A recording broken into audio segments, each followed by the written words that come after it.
Welcome back to the studio, everybody. Today, we're going to be reacting to a little behind-the-scenes video on the forefront of the new Ahsoka series coming out. It's Mhm. called a new Star Wars Legacy. Okay, and this is a 7-minute and 30-second video, kind of Mm. featurette behind the scenes, exploring the Oh, I see. character of Ahsoka and some other interesting stuff. I previewed the beginning of this and I said I got to stop. There's a lot in this that I have thoughts on that I think the guys might as well. So Yeah. I wanted to react to it together. So let's go ahead and start Okay. this, and we might share our thoughts throughout, but definitely at the end. So Okay. stick around. Here we go. Sticking. Always two there are. No more, no less. A master and an apprentice. Star Wars was a always weird has cut. these great master-apprentice relationships. Wait. Remember a Jedi- Pause right quick. That's only relevant to Sith Lords, though. Sith Lords. Yeah. So that's why I thought that's a weird way to open. I mean, I guess if they're just talking about masters and apprentices, yeah. But we do know that. Let's Not let this yet. intro finish, and then we'll share our thoughts before it gets to the rest of the video. Okay. I can feel the force flowing through him. You see that handing down of mastery, the teaching, the developing, the growing. Do or do not. There is no try. It's very much the idea of apprenticeship. The need for those two groups to come together in order to pass down the knowledge and to help save the world, in the case of Star Wars. When I left you, I was but the learner. Now I am the master. Only a master of evil, Darth. Those life lessons are what make these characters some of the most iconic characters worldwide. The war is just beginning, and I will not be the last Jedi. All of that wisdom gets passed down, over those generations. We have Qui-Gon Jinn, who's the master of Obi-Wan, who's the master of Anakin Skywalker. And by being trained by Anakin, Ahsoka was part of that legacy as well.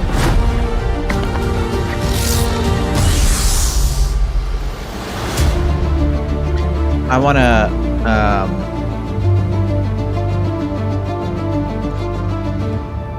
All right. I want to just mention that, like, with this footage, they're really wanting to make Obi-Wan relevant. Is the only way we can do that with footage from the Obi-Wan show. Not just that. In these promotional materials. They're like, we gotta Not make just our money that, back. but listen, they're also really pushing Baby Palpatine, with Baby Palpatine. yeah, Rey. Oh, okay. Yeah. Rey, You're right. as being an apprentice who learned from Luke. But Right. I'm sorry, those movies just demasculated Luke as a character. Yeah, I don't know. And they made wore Rey him down. perfect. So it's not I the same as the master She apprentice. kind of trained relationship. herself. I Exactly. don't want to keep talking. I want to get back into this, but I feel like what they're doing is they're trying to show us as much of the newer movies and newer shows as possible, the Disney Yes. Plus stuff, and not Yes. show us the original, iconic Star Wars stuff. But that's what people love, and so they have to put that in there. Well, they're intercutting it to be like, remember, look, our This stuff is part of there this. with the stuff you love. You know what I mean? Yeah, our stuff and this stuff. Right. Okay. Let's keep watching. Origin. Ooh. Ahsoka is a character that Dave Filoni created and worked with George Lucas on in the Clone Wars. Originally, we didn't really know, exactly what the Clone Wars was going to be, and we made up our own little band of characters. There was a character that was a Jedi, and there was a Padawan, and thought we'll put them on adventures. But George had other ideas. He says, well, in this character, and he points to the Padawan we had, and he says, let's give Anakin Skywalker a Padawan. And I was like, Anakin doesn't have Padawan. And he just looked at me and said, Anakin has a Padawan. And that was basically it. Now he That's does. how Ahsoka That's how came George about. Lucas writes. Now he does. We cast Ashley Eckstein to be the voice of the character. And she's fantastic in the Clone Wars and Rebels. Ahsoka is one of the most well-developed characters in Star Wars, period.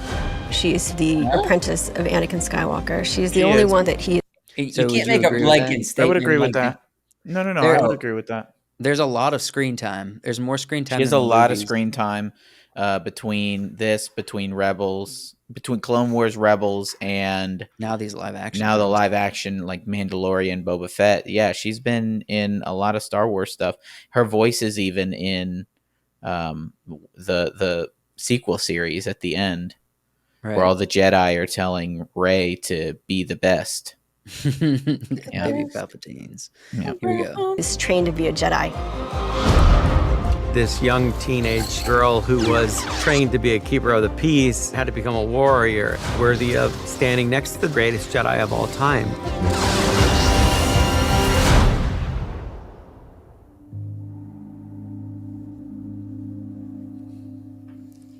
Ahsoka's story and her growth has mirrored my own. As you see my style of storytelling mature, the stories got more complex. It had grown to the point where I wanted to take what I was doing in animation and really see if I could get it to this type of storytelling that I'd grown up with in Star Wars. Mandalorian Season 1 was a perfect place for me to experiment with my own creativity and style, but have a great backstop and support from collaborating with all these other extraordinary people. You must reunite it with its own kind. This is the way. So when Season 2 came around, I was like, for my episode, I was like, well, I'm gonna do Ahsoka. I'm like, I just need to try this. Let's do it. Ahsoka Tano, Bo-Katan sent me. I hope it's about him. For a character that has such depth and complexity, to bring that character to live action made a tremendous amount of sense. Tell me what I want to know. Where is your master? George visited the set when we were filming the lightsaber fight in the Japanese garden, Season 2. And I think it was really encouraging of Dave stepping up to this role. And so George would turn to Kathy and myself and be proud of Dave. He was Dave's teacher, and Dave was his apprentice. I want to say something right there. So I hope that because this is such a passion project for him, and this is, I guess, a character that he's kind of developed through the years. He doesn't let someone else take it and ruin this character, because that will be upsetting, not just for Disney, and not just for it's giving someone's story almost. We've always talked about that a lot of writers and storytellers, they have their story and their thing, and it almost seems like that's what he's trying to tell us with this. Also, it seems like Hollywood will latch onto, if he made a successful story, a fan favorite character, who is, a female, not technically she's a female. She's not a woman, like human, but and made her, a good story. Everybody enjoys those, her episodes, and seeing her live action was fun. And then they seem to latch onto this, that here's this interesting, well-written woman, so let's do what we do with women in Hollywood and make them just unbelievably just unbelievable. Like there's no part of the character that you can believe when you watch her episodes, and you can believe what happens to her. I understand what you're saying with this, but we should be careful. We have not seen anything yet, and there's nothing been out yet. But exactly. It feels like, do it based on what we saw with the previous live action Star Wars shows of how they've moved from being let's try to do Star Wars right to more Star Wars, more politics, more stuff like that. It seems like here's a character who, if you look at her wrong, could be considered a Mary Sue. She just has a great moral code. She is a talented fighter and tactician, and has a connection to, the overall story. Right. And then, it's like, let's make her all of those things and more. That's that's my worry. Yeah. Right. And I don't want to see that. I want to see something interesting. No, I don't either. Let's get back to the video. Moments when I just stare at her and I'm just like, wow, she just looks like this thing I've drawn, but Sarah's done all the research. Like, she knows the character, but now she has to become it in a way that's never happened before. Yeah, it actually, the thing that feels most awkward right now is talking with you. The posing and sort of the stances we were doing, that's not unusual, but speaking as Rosario while in Ahsoka is a little startling. I really love the transformation and really deep diving into who she is. Rosario Dawson is just such an incredibly powerful actress, and she loves this character. I think everything about who Ahsoka is just brought to life in a way that almost nobody else could. She not only gets a character, but she gets like the Star Wars of it all, which is an important ingredient. You have to be in it. This is a hard thing. You're gonna have to be painted orange every day. You're gonna have to put a prosthetic on your head every day. You're gonna be training like a Jedi to learn how to lightsaber fight almost every day. I'm playing someone who is an absolute expert. And so I really wanted to be able to physicalize that as much as possible. Yeah, Jedi's primary weapon is a lightsaber. There need to be a lot of lightsaber fights. And they have to be good because our fans know the difference. When I started getting my stances and some of the postures and, started really getting my left hand up to par with my right, that I started to really feel like I was sinking into who Ahsoka was, because her physicality is such a huge part of who she is. No matter how tired I was like, sign me up for some more. Sign me up for some more. I do want to agree with that. They made a good decision when they were coming back and doing that final season of the Clone Wars to have another actress do the an actress to do all the like fight scenes with Darth Maul.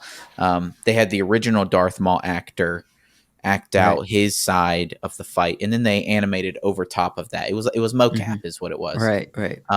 And so yeah, she's very specifically from the show to that season, that episode into the Mandalorian. She does very much have a style of fighting and how she moves and acts that is a huge part of the character. Yeah. And if they can get that right, that's important.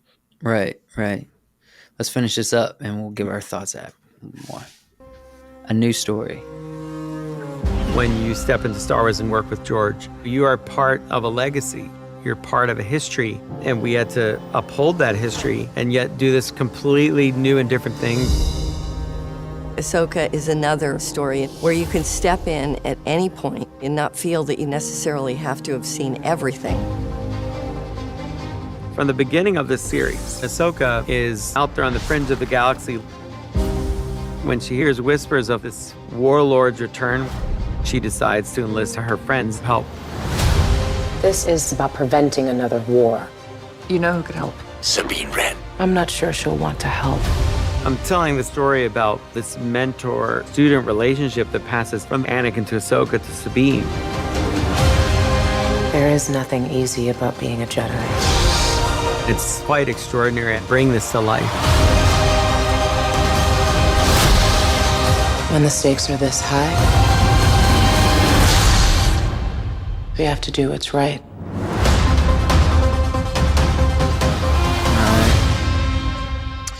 Based on the having watched Rebels, Ahsoka wasn't Sabine wasn't a Jedi. She's a Mandalorian.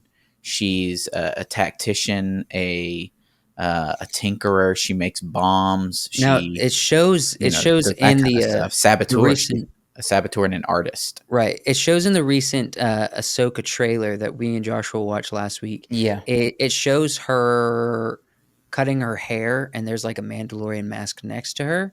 Yeah, she's a Mandalorian. It makes me wonder: are they adding more to her story with this, or could be? I mean, they did say new story, so right. They said new story, and that means we're replacing the student master relationship of Kanan and Ezra from Rebels to Ahsoka and Sabine, even though Sabine wasn't isn't a Jedi. She's not even close. But she her is mentor, one thing, her though. mentor was actually closer to Bo-Katan. Right, but she is one thing. A woman. Lady. Yeah, no, I think it's a weird decision to make her kind of the student character in this. We don't need another Jedi student character. I don't think she has to be a Jedi for her to be Ahsoka's apprentice. Air Right. quotations. Also, notice, they keep bringing George Lucas into this. I really have to wonder how much he actually is involved. Probably not a lot. Look, Probably not a lot. Yeah, and everything you need to know about kind of George Lucas's vision, Dave Filoni tells you. He's like, Anakin doesn't have an apprentice, and he's like, well, now he does. Just made it up. Just made it up right here. Right. Stuff like that. Every time Kathleen Kennedy says something, my whole body my vision blurs, and I'm like, I don't believe in this story. He doesn't believe. I don't believe nothing coming out of Disney right now. Nothing coming out of Star Wars right now is right. good. Notice how in the limited time that Kathleen Kennedy had on screen for that video, notice how it was important for her to stress that this is a new story that you don't really have to know the lore of Star Wars to watch. Yeah. It's like, okay, so you don't this have is to really have what Star enjoyed Wars fans want, okay? Like basic, no lore involved, nothing's confusing, surface level girl bosses. That's all that you just did it. Boom. You've told the past 10 years of Star Wars. Except for Andor. Andor was strangely awesome. I agree. It was strangely fun. It was cool. You pull it in was cool. Skarsgård and Andy Serkis and all these characters, and you have a heist, a prison escape, all so much wrapped up into 12 episodes. It was good show. Such a weird anomaly. I know. Yeah, it's better than Rogue One, which is funny because it's the same character, obviously. So, but yeah, that's that. Would tell us what you guys think about new Star Wars content. I'm not 100%. I'm sorry. Let me rephrase that. I'm 100% not on board. It's not like I'm like, I'm 90%. No, I'm not. No, I'm dip my toes. I'll let other people watch it. I'll watch it. I don't. Joshua and I agreed last week that we're gonna watch this. We're gonna see how it falls.